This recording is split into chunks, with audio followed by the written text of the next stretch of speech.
a very good writer who shares her gifts with everyone in the community. So I'm really happy to have Nancy here today doing this reading of two of her most recent books, which are both timely and meaningful. So, Nancy.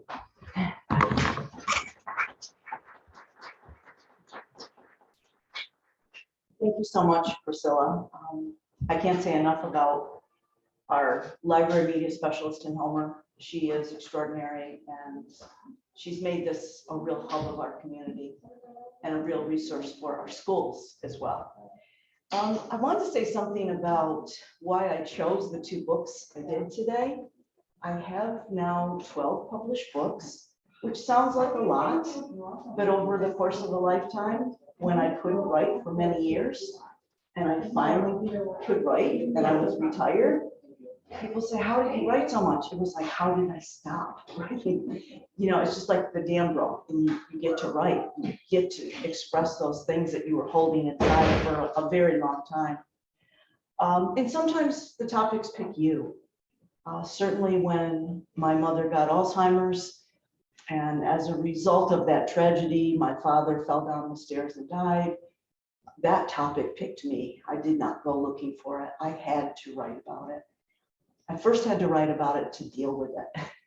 And then I had to write about it to hopefully help somebody else that was going to deal with it. As we know, Alzheimer's continues to be on the rise in our country for a variety of reasons. And my most recent book is the book I wrote about my son. It's called Unstuck in Time. And again, I did not want to write this book. I would give anything in the world not to have written this book. But this is a topic that found me. And so I am going to read passages from it today to the best of my ability. We'll see how I do. I've actually never given a public reading on this particular book before.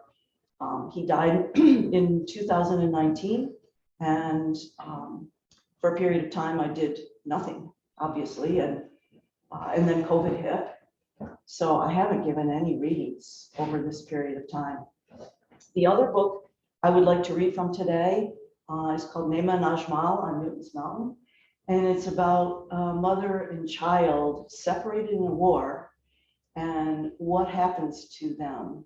And they take these very parallel paths. And I thought, how timely with what's happening in Ukraine. But of course, if you look at any period in history, mother and children being separated in war and civilian casualties is always, unfortunately, in human history, timely.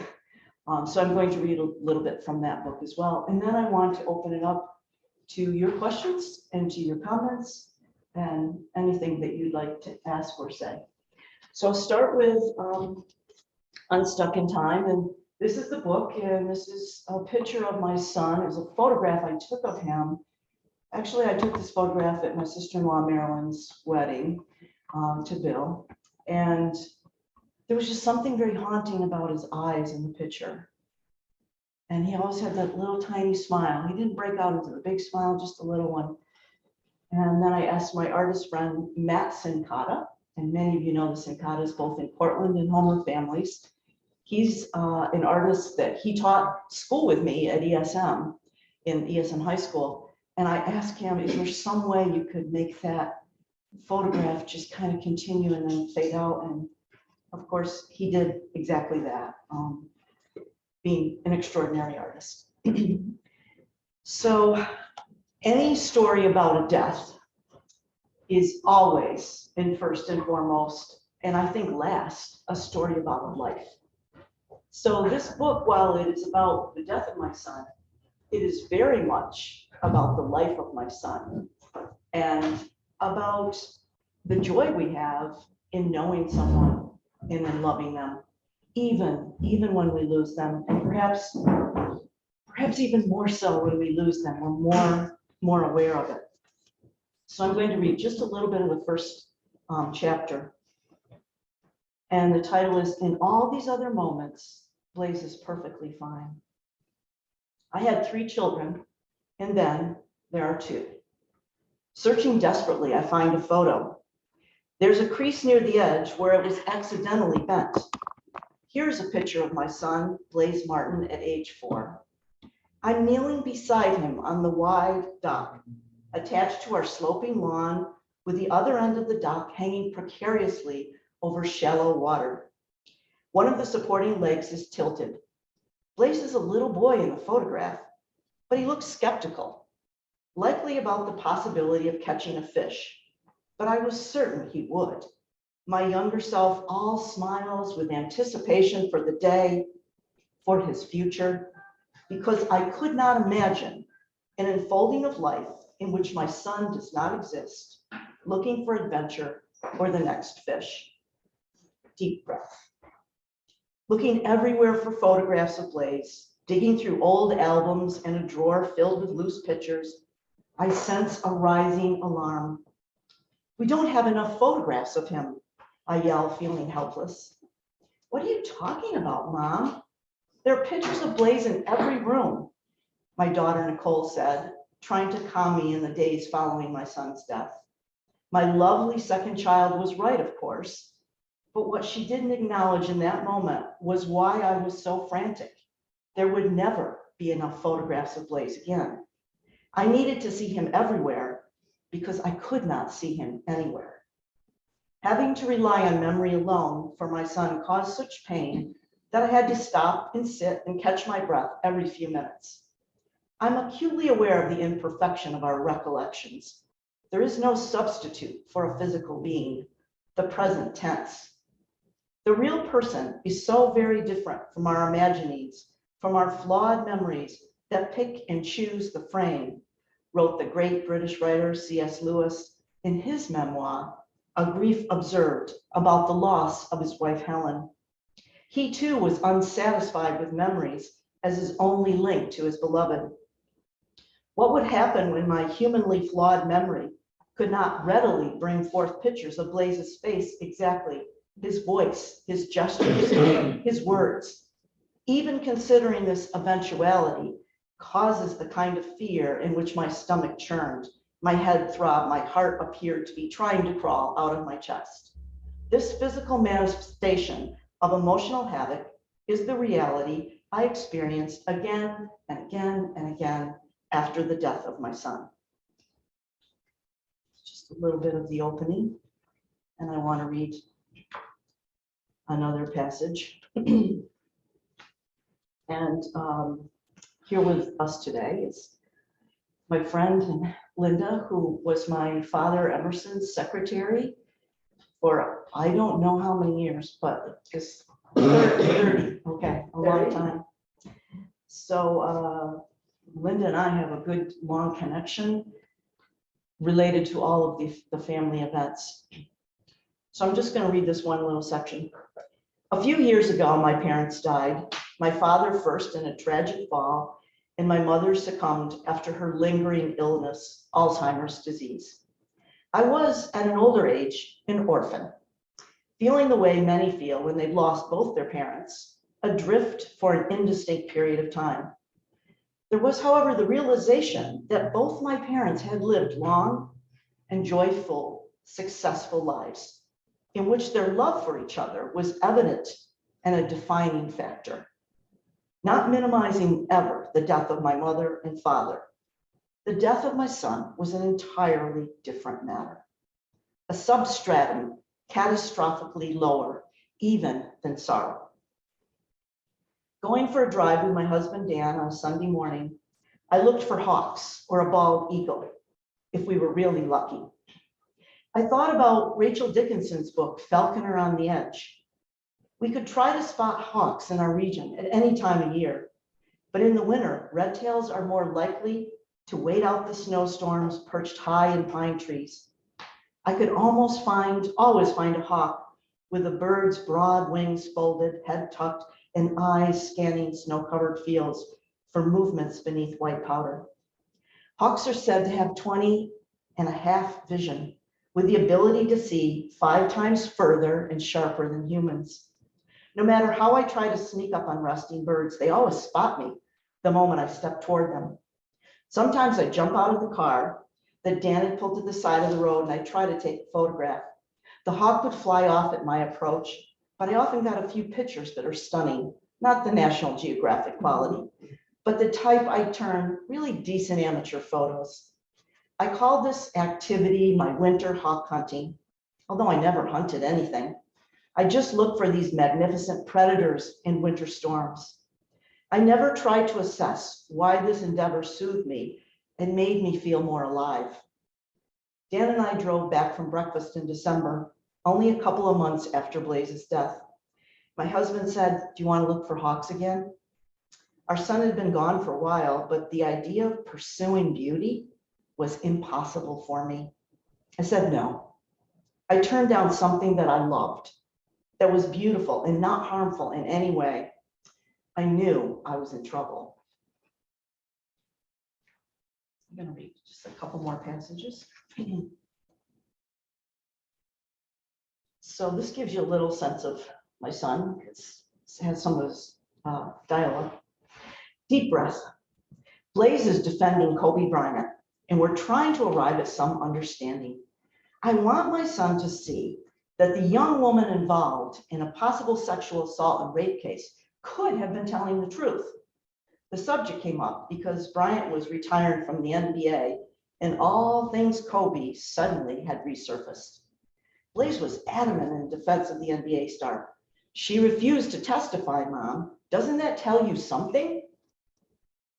But he apologized later. That tells me something. That wasn't an admission of guilt, but it was poor judgment.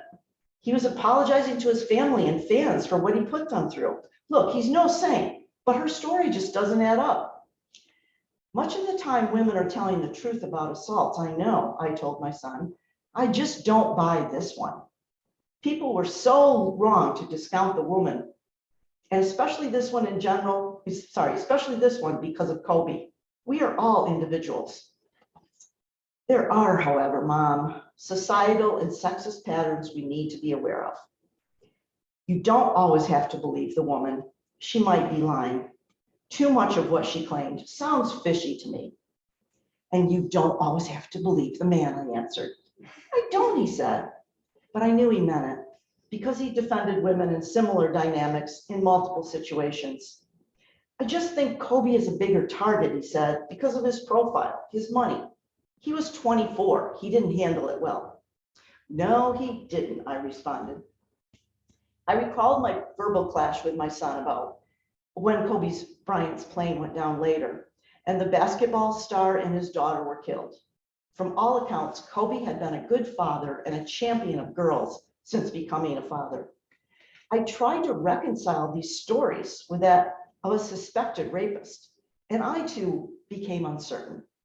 I also thought about the imbalance of power between the famous athlete and the young woman working in a hotel, and between the imbalance of power between a parent and her child. And there are many passages I'd like to read to you, but one of the things I did in this book was incorporate poetry. The book actually started out as a book of poetry because it was the first thing I was capable of writing as I moved through grief. And so that I brought some of the poems into the book. And this one's called After Lightning, Before Thunder.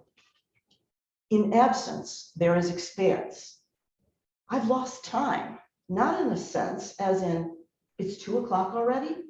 No, I've lost progression, timelines and while, tempo and duration. Winds beat my doors and windows, and compass no longer finds true north. As Emily Dickinson said, when everything that ticked has stopped. After the death of my father, I thought it was a Tuesday when Monday entered. After the death of my mother, I stepped outside and stared at a setting sun until dawn. After the death of my brother, I bent to pick a small stone and knew not where I was. After the death of my son, I dropped a glass, shattering, and broke open the immeasurable. So that's a little bit from my book about my son. And one of the cool things in the book itself, it isn't just about me. It isn't just about grief. It is also discovering his voice. I found on my computer a screenplay that he had started to write.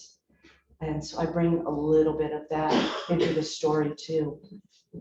I also didn't know until after he had passed away that he had a scene in a movie.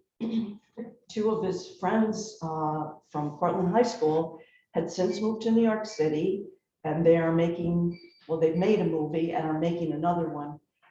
And he was an errand boy a couple times. He said, yeah, just whenever they needed something, I drove around the city and I got it for them. And then what I didn't know is they actually put him in a scene in a movie. And I found that out and I was very excited. And I thought, I can't believe this. I really want to see it. And they sent me a little clip and say it was a mistake. Watching him alive and talking was, my husband and I were both sitting there excited and couldn't wait. And then we both burst out bawling. I don't even remember how many hours we cried. So not a good idea to watch that, but it was also beautiful. And I'm like, whoa, he did a good job. I kind of thought that afterwards. And I found out his friend, Vin Tuturo, some of you may know the Tuturos, and his friend Elena, his sister, they are making a movie about a friend who has died and the effects on all of them. And it was about place. Okay, this is my other book that I'm going to read from. It's called Nema and Ajmal on Newton's Mountain.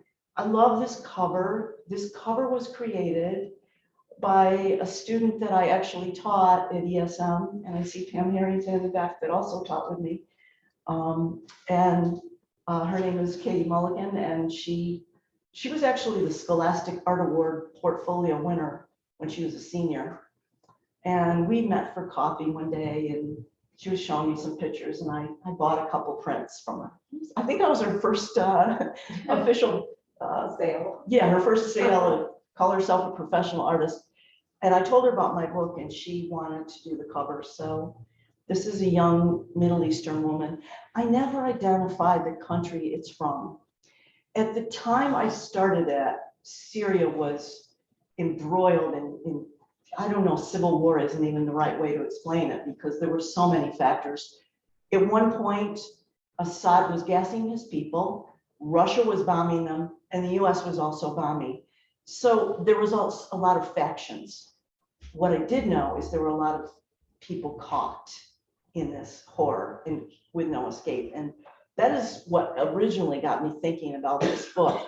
But then we kept having additional wars and more civilian casualties over and over and over. And then interestingly enough, I started thinking about this book also as a mother and child separation and being separated from my son. So kind of worked on, you know, both symbolic levels as well as literal levels. And I did something in this book that I can't do in real life. I created a fable.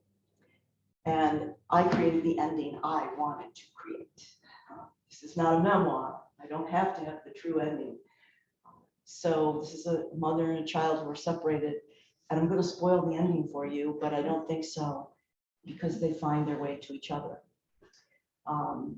So on the one side of the story, the mother's is a realistic story. What happens to her?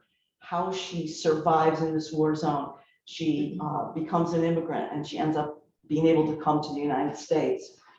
And her son, meanwhile, her baby, he moves into a fable world. He moves into a land of magic, Perterra, and he's cared for by these animal characters. And so the novel moves between realism and kind of magic realism throughout the whole book. So this is how it opens. Scurrying over broken mud bricks and plaster, a wall lizard approached the baby's head. Dotted in black ink splats covering its light green skin, this 6-inch reptile looked quite ordinary to any who might have been awake in the night holding a flashlight. The lizard had somehow managed to survive in a kill zone in disputed territory in the Middle East. Although wall lizards are typically moving rapidly using 4 limbs in their tail, this one stopped cold near the sleeping baby Ajmal.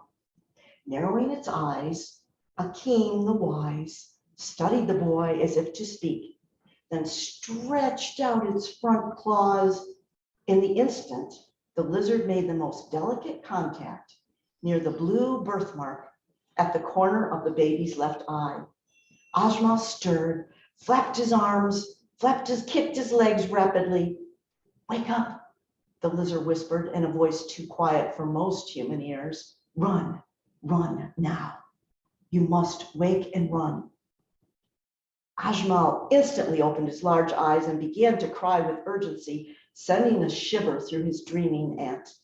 "What's happening?" The baby's aunt Tabani, whose name meant bright like moonlight, woke.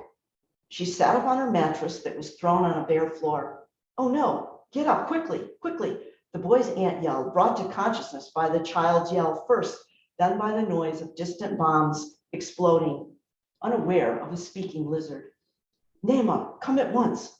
Tabani pulled on her sister's arm. "What is it?" Naima said, startled. "What's wrong, my sister?" Naima heard the sounds of war come to them and grabbed Ajmal, curling him to her chest. "We must go. They are nearly upon us," Tabani warned. Before Naima fled, she clutched only her hijab and a thin blanket for the baby, swaddling him as she awkwardly but quickly climbed over and around rubble and the sheltering space that had been their temporary home. Tabani tripped and started to fall, but caught herself by pushing her hand against a partially collapsed wall. Dirt and dust dove into the small cut across her palm.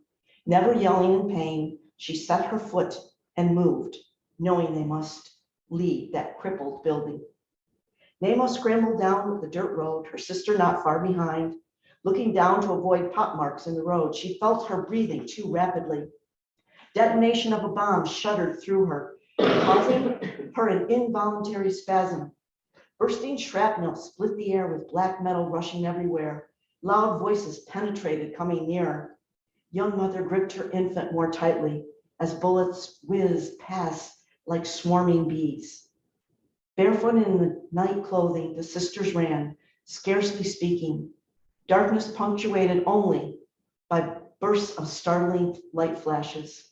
On a narrow, dusty road, partially riven, the sisters recited prayers wordlessly before Tabani broke their silent pact. "Why?" Tabani yelled. "Why are they shooting at us? You have a child. We are nothing to them." Naima looked back at her younger sister, wishing the girl was faster.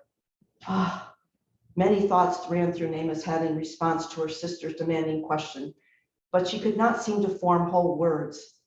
Only a garbled sound came out, which did not register with Tabani, who felt as if her feet dragged weights behind them. All her quickness of youth fell away in fear. Concentrating on her heart beating to the rapid rhythm of her feet, Naima could almost hear her husband, Nabil, urge her to go faster. He had been gone over a year, killed in another town, but Naima still felt his presence, encouraging her to continue. Nabil was with her for that moment before he disappeared again. Even his ghost could not hold out against such an onslaught. As the older sister Naima bolted with her infant son wrapped in her arms, she looked back toward the shriek. More than all the gunfire, this high-pitched sound ruptured Naima's ears. "No," she cried out. Her sister Tabani had fallen. Naima turned and moved quickly toward the tangled heap that her sister had become. Rapid shocks of staccato gunfire burst around Naima, splitting the earth in multiple directions. Tabani's once beautiful mouth hung open as gaping hole, her eyes too wide. The girl's legs had been tossed over her head at an impossible angle, with bone exposed to wind and noxious smells of smoke. Leaning over and reaching her free hand down to cover Tabani's eyes, Naima swallowed hard, hurting her throat. Then she stood again, in motion before scrambling. She was in full flight from guns, even away from her sister. Not to Bonnie, not to Bonnie, Naima whispered, as she then heard only her son's vital heartbeat. The sleeping baby boy, Ajmal, could feel his mother's heart. His hair was black as a cloudless night, his lips full, his breath sweet. Naima had told everyone his bright dark eyes were graced with long lashes. Ajmal rode undisturbed by the jostle of his mother's rapid jerking movements. In his mother's arms, he knew nothing but peace.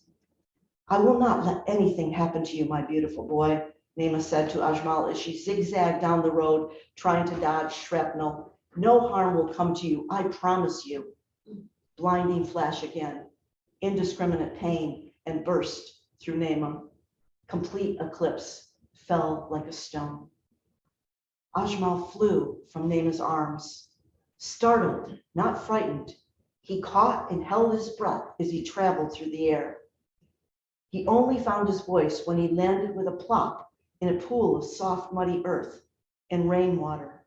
The chill of the water and earth prompted his rapid, gasping breaths.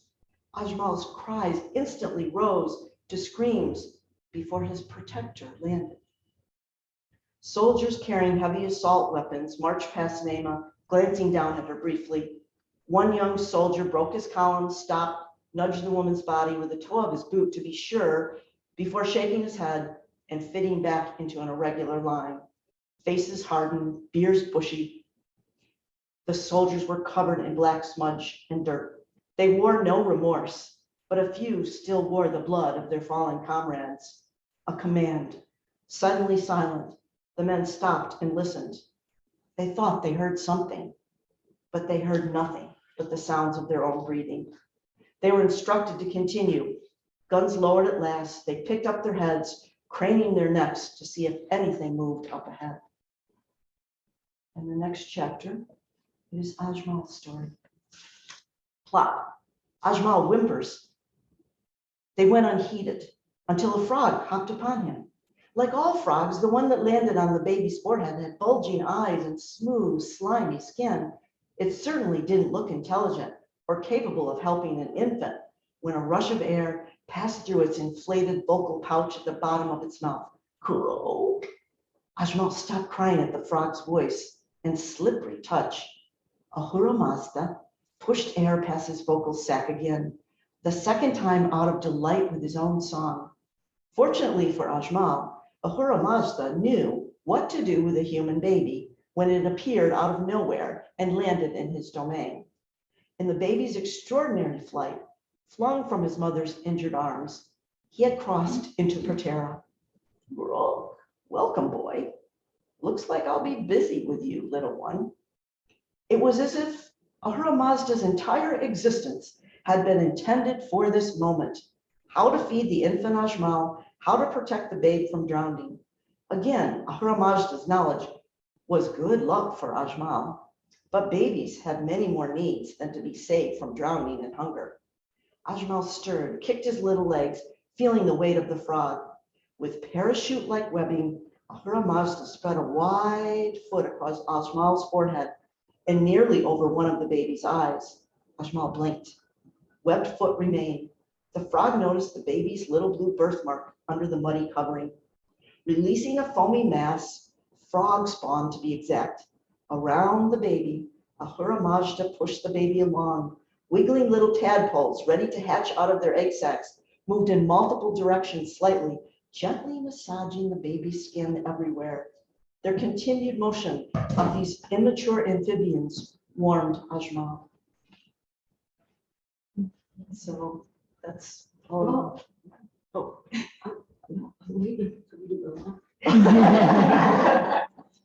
So each one of the creatures in Patera takes a turn when it becomes too much for the frog and he's too big. The next creature comes in and takes over. But the story moves back to Naima and what she's going through in a very, very much our real world. Do you have questions or anything you wonder about or just some comments?